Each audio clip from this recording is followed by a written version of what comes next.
Dieu m'a dit que tu es ma femme. Il faut qu'on se marie. Si tu n'obéis pas là, il y a la malédiction qui peut tomber sur toi. Attention, Dieu peut te punir et tout ça. Il y a des gens qui croient que Dieu leur appartient. Dieu là, il est le Dieu de tout le monde. Tous les êtres humains, nous sommes égaux devant Dieu. Personne n'est supérieur. Personne n'est le chouchou de Dieu. Dieu n'a pas de chouchou. Il ne fait point exception de personne. Et il ne fait point de favoritisme. Donc si Dieu lui a parlé, Dieu doit te parler. Mais Dieu ne connaît pas chez toi. Dieu ne sait pas te parler. Il ne sait pas comment te parler. Vous mettez un peu Dieu, vous ne vous parlez pas. Donc Dieu va lui dire que tu es sa femme. Dieu va lui dire que tu es son mari. Et à toi, Dieu ne dit rien. Mais vous aussi, vous devez vous dire, mais non, il y a quelque chose qui ne va pas. Et il y a des gens qui se sont mariés comme ça parce que quelqu'un venu te dire que Dieu dit que tu es ma femme, Dieu dit que tu es mon mari et toi tu n'as rien reçu, tu ne ressens rien pour la personne et tu vas te marier. Je ne suis pas en train de dire que Dieu ne peut pas révéler le conjoint de quelqu'un ou bien la conjointe de quelqu'un. Dieu peut révéler le conjoint de quelqu'un, Dieu peut aussi révéler la conjointe de quelqu'un. Ça peut arriver que Dieu te convainc que telle personne est ton époux ou bien telle personne est ta femme. Mais Dieu doit parler aussi à la personne. Dieu doit aussi parler à la personne. Et entre vous, il doit y avoir de l'amour. Même pour l'évangile, Dieu n'oblige personne. Il dit, je mets devant toi la mort et la vie. Je ne t'oblige pas, hein, mais je te conseille de choisir la vie. Maintenant, si tu as choisi la mort, tu vas prendre les conséquences de la mort. Il ne t'oblige pas. Donc, même pour le salut, Dieu ne nous oblige pas. Ce n'est pas pour le mariage, il va nous obliger. Non, je ne comprends pas. Pour le salut même qui est important, là, Dieu n'oblige pas. Et c'est pour le mariage là que Dieu va obliger quelqu'un pour dire, épouse telle personne obligatoirement. Ce n'est pas Dieu qui vous parle, ce n'est pas Dieu. Une jeune dame m'a dit ceci. Elle dit que, servante de Dieu, je fréquentais une assemblée et un certain monsieur qui serait l'adjoint du pasteur et qu'il dit que bientôt le pasteur va l'établir sur une église et tout ça. Donc, il faut qu'il se marie. Et donc, il m'approche, il me dit que Dieu m'a dit que tu es ma femme. Et donc, elle lui a répondu que non, elle ne se sent pas dans cette histoire, elle ne l'aime pas, elle n'a pas envie de se marier avec lui.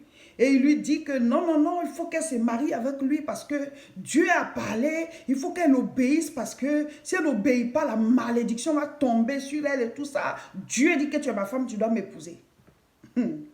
À vous tous à qui quelqu'un dit ça, à vous tous à qui quelqu'un il s'approche de vous et puis vous dit que Dieu m'a dit tu es ma femme, Dieu m'a dit tu es mon mari. Je vais vous poser une question. Dieu ne connaît pas chez vous? Dieu ne connaît-il pas chez vous? Si Dieu lui a dit, Dieu doit vous dire aussi. Le mariage, c'est à deux. Donc, Dieu l'aime plus que vous. Lui, il est plus proche de Dieu. C'est-à-dire, la partie de la terre où il habite, là, c'est plus proche de Dieu que vous. On ne peut pas épouser quelqu'un qu'on n'aime pas. Mais pour vivre ensemble toute la vie, il faut qu'il y ait de l'amour. Tu dois être amoureux de la personne. Tu dois être amoureuse de la personne. Je ne t'aime pas. Dieu dit que je suis ta femme. Mais si Dieu t'a parlé, il doit me parler. Et Dieu incline le cœur. Pourquoi il ne met pas l'amour dans le cœur l'un de l'autre? Et vous voulez obliger les gens à dire qu'il faut qu'on se marie parce que Dieu a parlé. Mais est-ce que c'est Dieu qui va vivre dans le foyer là? Dieu doit mettre l'amour dans le cœur de la personne qui va vivre dans le foyer. C'est ça le problème. Dieu m'a dit que tu es ma femme. Dieu m'a dit que tu es mon mari. Je ne dis pas que ça ne peut pas arriver. Hein. Dieu peut révéler. Mais le signe qui va montrer que Dieu a révélé là, il aura de l'amour. Et souvent, la personne a déjà un conjoint. La personne est déjà mariée, tu dis Dieu dit que c'est ton mari encore. Ou bien la personne est déjà mariée, Dieu dit que c'est ta femme encore. C'est quel Dieu qui vous parle? C'est le diable. La personne est déjà prise, elle est déjà avec quelqu'un, tu dis non, Dieu dit que c'est pour toi. C'est quoi le problème? Est-ce vraiment Dieu qui vous parle? Est-ce que c'est Dieu qui... Parce que Dieu, il est dans sa parole. Ce qui va prouver que c'est Dieu là, c'est que ça doit aller avec la Bible. Ce que la Bible dit là, ça doit aller avec. Je ne suis pas en train de dire que Dieu ne peut pas révéler le conjoint. Si, Dieu peut révéler le conjoint. Dieu peut révéler ta conjointe. Mais la personne aussi, Dieu doit lui parler. Et Dieu doit lui parler. Parce que c'est à deux le mariage. Quand il dit Dieu dit de m'épouser, Dieu dit de m'épouser. Ce n'est pas Dieu qui va vivre le foyer là. Hein. Dieu, il est au ciel. Mais qui va rester dans le foyer toute sa vie? C'est la personne. Donc Dieu doit lui parler. Dieu, vous prenez Dieu pour qui? Dieu nous aime tous. Hein? Dieu ne va pas faire l'intérêt d'un de ses enfants au détriment de l'intérêt de l'autre. On est tous égaux à ses yeux. Donc, il ne fait pas deux poids, deux mesures. Tout le monde a les mêmes droits devant lui. Il t'a parlé, pourquoi il ne me parle pas? Puis moi, je vais m'engager dans ça. Et vous vous laissez emballer. Vous croyez qu'on a affaire à quel Dieu? Un Dieu d'amour, un Dieu qui aime tous ses enfants. Et il va te forcer presque pour que tu te retrouves dans une alliance pour la vie. Et finalement, ça devient un pacte. Ça devient un pacte. Certaines personnes, on leur a tellement dit que Dieu m'a dit tu es ma femme, Dieu m'a dit tu es ma femme, Dieu m'a dit tu es mon mari, Dieu m'a dit tu es mon mari.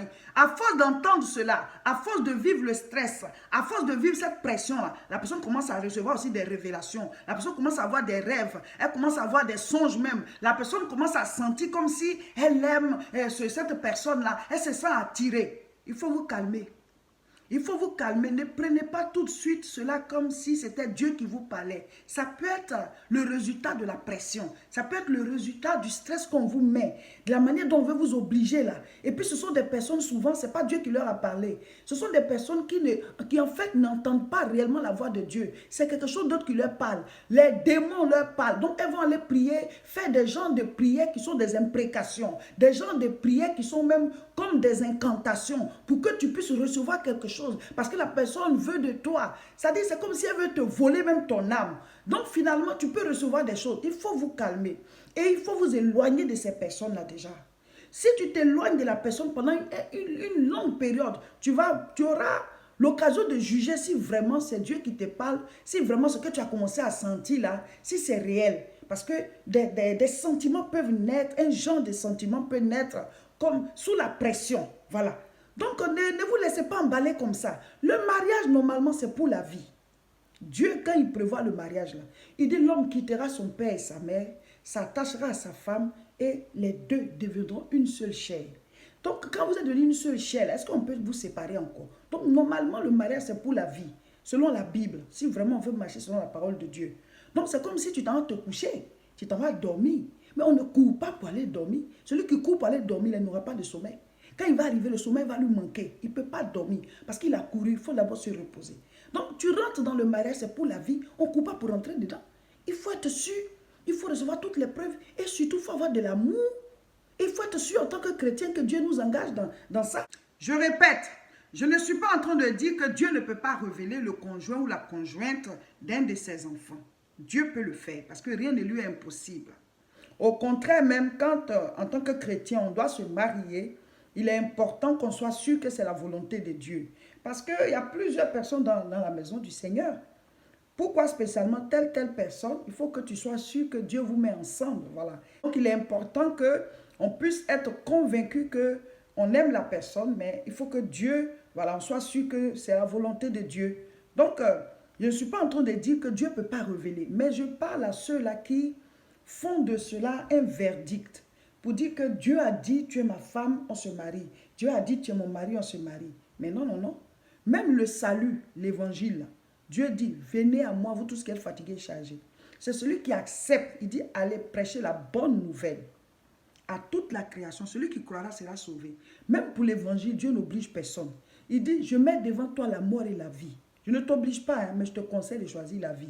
Maintenant, si tu as choisi la mort, tu vas prendre les conséquences de la mort, il ne t'oblige pas. Donc, même pour le salut, Dieu ne nous oblige pas. Ce n'est pas pour le mariage qu'il va nous obliger. Parce que Dieu, il est dans sa parole. Il ne fait rien c'est-à-dire qui sort de la parole. Quand Dieu fait, il agit là. C'est en conformité avec ce qui est écrit. Donc, pour vous prouver que Dieu peut te donner des signes, Dieu peut se révéler à toi par rapport à ton conjoint ou ta conjointe. Nous allons lire Genèse chapitre 24, à partir du verset 12.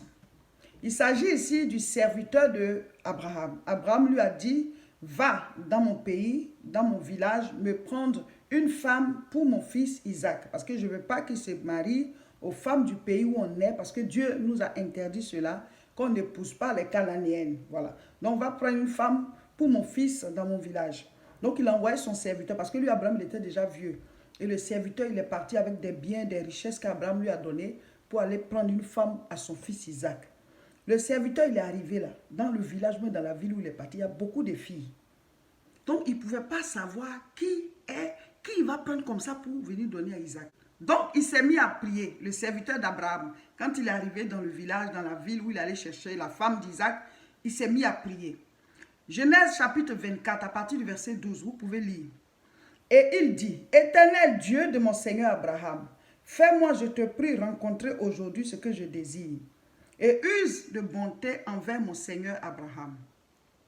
Voici, je me tiens près de la source d'eau, et les filles des gens de la ville vont sortir pour puiser de l'eau.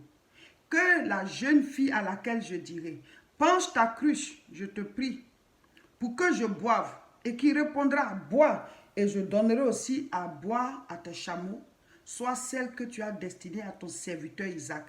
Et par là, je connaîtrai que tu uses de bonté envers mon Seigneur. Donc lui, il ne pouvait pas choisir comme ça une femme, il y a beaucoup de filles. C'est vrai, toutes elles ne sont pas des Cananéennes. Elles remplissent tous la condition qu'Abraham a dit. Donc, tu peux trouver plusieurs chrétiennes, tu peux trouver plusieurs chrétiens. Mais laquelle est ton mari, est ta femme? Laquelle est ta femme? Lequel est ton mari? Il faut prier pour que Dieu te convainque, te donne des signes. Mais après ça, la personne aussi qui doit se marier là, il faut que Dieu lui parle. Donc toi, tu restes en prière pour que ce soit réciproque, que Dieu mette l'amour dans vos cœurs et que chacun soit convaincu que c'est celui-ci, c'est celle-là. C'est comme ça. Et donc, le serviteur d'Abraham, il a fait la prière que la jeune fille à qui il va dire, donne-moi à boire. Et qui va dire que non seulement il faut boire, mais je vais aussi donner après à boire à tes chameaux. Il dit, la personne qui va dire ça, c'est que c'est elle que tu choisis. Vous comprenez? Et la Bible dit que après il y a eu Rebecca qui est venue. Et donc, vous lisez toujours Genèse chapitre 24, vous lisez le verset 17. Le serviteur, voilà, on va lire verset même 15. Il n'avait pas encore fini de parler que sortit sa cruche sur l'épaule. Rebecca, née de Bethuel, fils de Milka, femme de Nachor, frère d'Abraham. C'était une jeune fille très belle de figure. Elle était vierge et aucun homme ne l'avait connue. Elle descendit à la source, remplit sa cruche et remonta. Le serviteur courut devant elle et dit, « Laisse-moi boire, je te prie, un peu d'eau de la cruche. De ta cruche. » Elle répondit, « Bois, mon Seigneur. » Et elle s'empressa d'abaisser sa cruche sur sa main et de lui donner à boire. Quand il eut achevé de boire, elle dit, « Je puiserai aussi pour tes chameaux, jusqu'à ce qu'ils aient tous bu. » Donc elle, là, elle a rempli en même temps la condition que l'homme de Dieu, le serviteur d'Abraham a demandé. Et c'est elle qui a été choisie pour être la femme d'Isaac. Pour dire que Dieu peut te guider. Tu pries et Dieu te donne des signes. Mais la personne, Rebecca, là, elle était d'accord. Elle était heureuse d'aller se marier à Isaac. Donc, on n'oblige personne. Dans la parole de Dieu, on n'oblige personne à se marier. Donc, les révélations, là, c'est vrai, il peut en avoir. Mais si vraiment Dieu t'a parlé, tu dois dire à Dieu, parle aussi à la personne. La personne aussi doit m'aimer. Ça doit être réciproque. C'est Dieu qui a envoyé Ève devant Adam. Et Adam a dit, celle-là, c'est chair de ma chair, c'est os de mes os. On l'appellera femme. Quand Dieu te convainc, là, la personne aussi est convaincue et vous êtes heureux, tous deux, de vous marier. Mais si la personne n'est pas convaincue, c'est que ce n'est pas Dieu qui t'a parlé. Ou alors Dieu t'a parlé, mais il faut te calmer jusqu'à ce que la personne aussi, Dieu lui parle. C'est comme ça. Mais vous obligez les gens et c'est comme si à la limite, c'est une obligation de se retrouver avec vous dans le couple parce que Dieu va maudire. Ce n'est pas Dieu. Dieu n'est pas comme ça. C'est le diable qui vous a parlé. Donc, en conclusion, on ne se marie pas avec quelqu'un tout simplement parce que la personne déclare que Dieu m'a dit tu es ma femme, Dieu m'a dit tu es mon mari. Si quelqu'un vient te dire cela, dis à la personne que Dieu connaît chez moi. Dis à Dieu de me dire aussi. Et qu'il mette l'amour. Parce que si je ne t'aime pas, je ne vais pas t'épouser. Voilà. Dieu n'oblige personne. Dieu connaît chez moi, qu'il me parle aussi. Voilà. Donc ne vous laissez pas emballer, obliger, sous prétexte que la personne est prophète ou bien prophétesse que Dieu lui aurait parlé. Et toi, tu es quoi? Dieu t'aime aussi. Voilà, on n'a pas besoin de titre. Dieu nous aime tous. Donc, si Dieu lui parle, il doit aussi te parler. Si tu n'as pas parlé, ne rentre pas dans cette alliance. Si tu n'aimes pas la personne, ne rentre pas dans cette alliance. Voilà, chers frères et sœurs, c'était l'édification du jour. Ce samedi, il y aura la prière en direct sur notre page Facebook, Réseau International Richesse. Il est important de suivre ces genres de prières pour apprendre à prier et combattre tout ce qui vous combat. La Bible dit que le royaume des cieux est forcé. Ce sont les violents qui s'en emparent. Donc ce samedi, sur notre page Facebook, Réseau International Richesse, ne rate pas la prière en direct. Profite pour pouvoir apprendre à prier et combattre tout ce qui te combat. Tous en direct ce samedi. Il faut voir ce sera quelle heure chez toi. Et connecte-toi sur notre page Facebook, Réseau International Richesse, pour suivre la prière en direct. Abonnez-vous aussi à notre chaîne YouTube, La Moisson TV, et partagez cette vidéo.